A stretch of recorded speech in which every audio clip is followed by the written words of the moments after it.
कोई इल्म नहीं में क्या लगा है। मीरपुर से इस्लामगढ़ जाने वाली पब्लिक हाईएस को बंगरीला के मकाम पर ख़तरनाक हादसा पेश आ गया। खौफनाक हादसा में एक मुसाफिर मौका पर जाँ बाक हो गया जबकि मुतअद्दिद ज़ख्मी हो गए हैं। शदीद ज़ख्मियों को बंगरीला वेलफेयर ट्रस्ट में इब्तदाई तिब्बी इमदाद के बाद DHQ मीरपुर रेफ़र कर दिया गया है।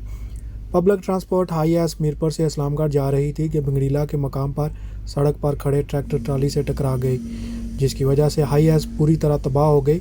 मुतअद्दिद अफराद ज़ख्मी हुए, जिनमें 4 अफराद की हालत तशवीशनाक बताई जा रही है। अलमनाक एक्सीडेंट में औरंगज़ेब वाल्द अल्लादिता साकन तारकाबाद इस्लामगढ़ ज़ख्मों की ताब न लाते हुए डिस्ट्रिक्ट अस्पताल मीरपुर जाते हुए रास्ते में दम तोड़ गए।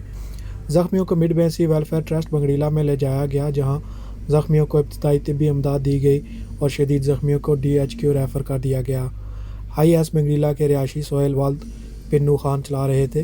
पुलिस थाना इस्लामगढ़ मौका पर पहुंच गई। पुलिस ने हादसे की वजूहात बारे तफ्तीश शुरू कर दी है।